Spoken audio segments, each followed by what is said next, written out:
les Degouines, bonjour. J'espère que vous allez bien, que vous avez le sourire parce qu'on se retrouve cette semaine pour parler d'un sujet un petit peu tabou. On va parler des règles et des culottes de règles. Je vais vous donner mon retour. Je vais vous donner aussi plein d'astuces sur comment bien les choisir et je vais vous donner aussi moi mes conseils par rapport aux marques, etc. Parce que c'est vrai qu'on voit un peu de tout en ce moment.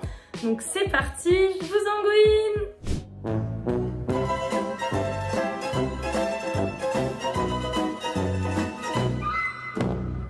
Alors déjà, on va définir un peu ensemble ce que c'est les règles. Les règles, en fait, c'est un petit écoulement, Bibi la prof est de retour, de la muqueuse utérine parce que votre petit ovule n'a pas été fécondé et du coup, votre corps se dit « Ah ah, il n'y a pas de grossesse », donc tout le petit matelas tout douillet pour le futur bébé qui aurait dû venir, du coup, descend. Et du coup, ça fait un écoulement qui s'appelle les règles. Et vous avez vos règles de la puberté jusqu'à la ménopause qui dure entre 3 et 7 jours. Voilà. Maintenant que j'ai fait la minute info, on va parler des culottes de règles, de mon avis, de ce que j'en pense, etc., de mon vécu et de mes conseils. Donc au niveau des règles, il y a plusieurs méthodes en fait pour contrer, parce que forcément tu coules, il y a du sang qui coule de ton intime là, et donc il faut quand même trouver un moyen pour pas que ça coule de partout, même si en soi c'est naturel et qu'il n'y a aucun souci avec ça, mais dans la vie de tous les jours, tu peux pas trop arriver en métro à Paris, salut j'ai mes règles, du coup mon pantalon il est rouge sang. Il y a plusieurs méthodes, donc il y a la méthode naturelle, mais ça j'en parlerai pas du tout. Il y a des femmes qui arrivent avec leur cerveau, avec leur mental, à bloquer les règles et à ce qu'elles arrivent en fait que quand elles sont aux toilettes. Je maîtrise pas le sujet donc j'en parlerai pas. On a tout ce qui va être les protections jetables, donc tout ce qui va être serviettes et tampons. Donc warning, attention, il y en a beaucoup qui sont composés de produits chimiques et surtout pour l'environnement, moi je trouve que c'est pas très top, tu vois. Et ensuite on a la cup. Donc la cup c'est un récipient que vous allez introduire dans votre vagin et qui va retenir tout le sang pendant une durée. Alors ça dépend des cups et ensuite vous l'enlevez et donc normalement il n'y a pas d'écoulement à côté. Et vous avez tout ce qui est culotte menstruelle et peut-être que j'en ai oublié, mais en tout cas voilà pour les plus connus. Vous avez aussi certaines serviettes qui sont lavables. Voilà, donc moi j'ai tout testé et puis il est arrivé du coup cette année en juin 2022, j'ai été diagnostiquée comme endo-girl. Il n'y a pas que les femmes qui ont de l'endométriose, mais en tout cas j'ai été considérée comme ayant de l'endométriose et du coup l'endométriose me provoque des énormes douleurs. Je ferai peut-être une vidéo sur l'endométriose d'ailleurs, vous me direz si ça vous intéresse. Et du coup ça a été un long parcours du combattant parce que pendant des mois et des mois vraiment je ne peux plus, je peux plus mettre depuis même des années en fait tout ce qui va être tampon et cup. Avant j'arrivais encore, mais là maintenant je peux vraiment plus, genre ça me fait trop mal. Enfin vraiment je repense à la dernière fois que j'ai essayé de mettre une cup, ça a été, j'ai fini en larmes et tout, ma meuf elle est venue me voir et tout, enfin bref. Donc voilà, moi j'ai arrêté en fait de mettre des tampons et des cups, à part rares fois les tampons, genre je vais à un festival, tu vois, on sait que les hygiènes dans les WC des festivals c'est pas ouf, donc là je les mets. Et du coup je voulais tester autre chose, parce que j'ai testé tout ce qui est serviettes lavables, et en vrai, pour l'environnement, je trouve ça pas ouf, ça coûte très cher en plus. Donc les serviettes lavables, en vrai, j'ai trouvé que c'était pas mal, mais j'ai trouvé qu'il y avait un énorme défaut, en fait, c'est qu'elles bougent. Tu vois, c'est pas comme les serviettes jetables où elles collent. Moi, les serviettes lavables, en tout cas, toutes celles que j'ai utilisées, je vous en parlerai pas parce que je vais pas vous les recommander en fait. Voilà, je suis désolée, mais à un moment, en fait elles ont fait que bouger et du coup j'avais des taches quand même, donc c'était pas folichon. Et j'ai testé du coup les culottes de règles parce que c'est vrai qu'on en entend de plus en plus parler sur Instagram, sur YouTube et tout, et je me suis dit tiens, ça a l'air cool. Et du coup j'en ai testé pas mal, donc là je vous ai pris 2-3 de mes culottes. Pareil, c'est pas du tout sponsorisé donc je vais pas forcément mettre en avant certaines marques, mais voilà, pour une culotte de règles, donc là j'en ai pris 3. Voilà, donc il y a vraiment de tous les styles au niveau des culottes de règles. Vous avez en dentelle avec des liserés un peu paillettes. Vous avez des toutes simples comme celles que je vous ai montrées. Et là pareil, vous avez une toute simple.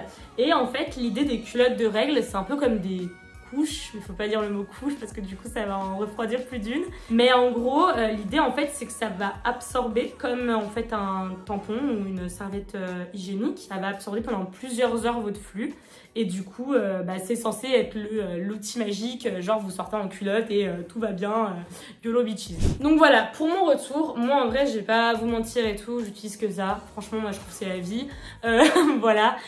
Après, ce que je trouve, c'est que c'est quand même assez cher à l'achat. Après, vous avez des marques, etc. qui sont un peu moins chères que d'autres.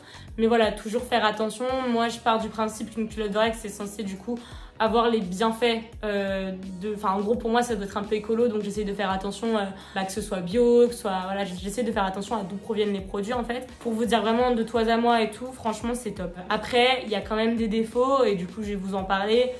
Tout ce qui va être culotte de règle, moi je vous conseille systématiquement de prendre une taille au-dessus. Voilà quoi, là j'ai par exemple, sans citer la marque, j'ai pris une taille L et là un an après ça me sert et c'est pas du tout agréable. Et après au niveau de mon vécu, moi j'ai déjà une tâche avec les culottes de règle mais ça arrivait qu'une seule fois. En gros c'est parce que je partais vraiment à l'époque de 7h, 8h du matin jusqu'à 22h et c'était un jour où il faisait très chaud, j'étais en action, je devais marcher et là oui ça a pas tenu. Donc moi ce que je conseille souvent de faire, c'est de mettre à la limite un protège-slip lavable, une serviette lavable. Parce que là, si elle bouge, on s'en fout, parce que vous avez une culotte de règle. Et en gros, quand vous avez des grosses journées avec des grosses amplitudes, c'est hop, le midi, vous changez et vous mettez que la culotte de règle. Moi, en tout cas, c'est ce que je fais, ça marche bien. Après, là, comme vous le savez, là, je suis en freelance et tout. Donc, voilà, au pire, s'il y a un accident, je suis chez WAM, tu vois. Là, et même pour la nuit, moi, je trouve que c'est top. Après, le petit inconvénient aussi avec les culottes de règle, c'est que vous vous en doutez, pour absorber beaucoup de flux, plus votre culotte va être absorbante. Par exemple, je prends une de mes préférées. Voilà, plus, je sais pas si on verra bien, mais enfin, je pense qu'on verra pas à l'écran, mais plus vous prenez une culotte qui est absorbante, plus en fait le nombre de couches forcément va être grand. Enfin, c'est impossible que vous ayez une culotte de règle absorbante aussi petite qu'un fil de string, tu vois. Si vous utilisez que ça comme moi, vous pouvez pas trop vous permettre pendant que vous avez vos règles de mettre une robe moulante, tu vois, ni des pantalons ultra moulants parce que du coup on voit un peu quand même. What the fuck. Pardon. Alors désolée, il y a mon étendage avec mon drap qui est tombé sur ma terrasse à ça du chien. Donc voilà, désolée, c'était le petit moment apocalyptique de la vidéo. Du coup, je sais plus du tout où j'en étais en fait. Et du coup, comment choisir sa culotte de règle? Parce que moi aussi, j'ai été à votre place, j'ai été consommatrice. Maintenant, forcément, j'ai des marques qui me rémunèrent pour en parler. Mais c'est vrai que moi aussi, je me suis posé 1000 questions à savoir comment choisir une culotte de règle en fait. Donc moi, ce que je vous conseille déjà, c'est de regarder en fait la composition de la culotte, tout simplement. Et de voir à peu près le flux et de voir les avis clients. Ça peut être con, mais en vrai vraiment fiez-vous aux avis clients et aussi parfois à certaines influenceuses. Il m'arrive de parler de culottes de règle et moi ce dont je vous parle très clairement c'est parce que je les utilise au quotidien et c'est des trucs où je suis carrément genre ok avec, tu vois. Si vous avez des influenceuses en qui vous avez confiance et qui ont une démarche assez éthique, n'hésitez pas à les écouter parce qu'en général, voilà, toutes les influenceuses ne disent pas n'importe quoi sous prétexte d'être payées déjà. Regardez aussi le prix. Une culotte de règle, ça vaut environ entre une quarantaine et une cinquantaine d'euros. Si vous voyez une culotte de règle à 10 balles, c'est qu'il y a un souci, c'est que soit que c'est pas fabriqué en France, soit il y a un truc louche. Donc voilà, faites attention aussi aux nouveaux sites. Prenez des sites, voilà, où vous voyez qu'il y a ça fait un moment qu'ils en font, qu'il y a de l'expérience, etc. Donc voilà, à peu près. Moi en tout cas, sur toutes celles que j'ai essayées, et ce, même là en n'étant pas payée du tout, moi mes préférées c'est We Are Jolie, donc c'est celle-là. Voilà, tout simplement parce que ce sont vraiment des culottes archi absorbantes. Le défaut qu'elles ont, c'est qu'elles se voient un petit peu quand même quand tu mets un pantalon moulant, mais ça c'est toutes les culottes de règle, mais elles se voient particulièrement genre. Après moi je fais le choix de prendre des putains d'absorbantes parce que j'ai des règles hémorragiques et que en vrai souvent je bouge pas de chez moi, tu vois, quand j'ai mes règles qui sont au stade hémorragique, enfin voilà, donc après ça c'est moi, hein, mais et je trouve qu'il y a vraiment sur We Are Jolie il y a beaucoup de choix. Moi j'ai pas conscience de combien ça coûte parce qu'on me les a offerts dans le cadre d'une collab, mais j'ai un code promo que je mettrai d'ailleurs dans la légende si vous voulez l'utiliser et tout. Je trouve que c'est vraiment des super bons produits, la marque est hyper éthique, c'est écolo, c'est bio. Moi c'est vraiment une marque que j'affectionne déjà pour ses valeurs et aussi parce que les valeurs au bout d'un moment ça fait pas tout. Leurs produits sont vraiment hyper top. D'ailleurs je vous parle de ça, MDR. J'ai une brassière We Are Jolie, je vous jure, je suis une vraie influenceuse qui porte les produits qu'on lui offre. C'est à vous de tester. Moi, je vous invite déjà à en acheter une, tu vois, vraiment une seule. Voir déjà si ça vous plaît et ensuite en acheter plusieurs et de rester sur une même marque si ça vous plaît parce que c'est vrai qu'elle est testée partout. C'est pas forcément la solution dans le sens où vous allez avoir plein de culottes. Moi j'ai plein de culottes, mais par exemple il y a des culottes que je mets beaucoup moins parce qu'elles me serrent ou voilà. Donc voilà, en tout cas si vous avez d'autres questions sur les culottes de règle, si un truc qui est pas clair et tout, n'hésitez pas à me le demander en commentaire. En tout cas, sur YouTube, j'essaie de répondre à tout le monde.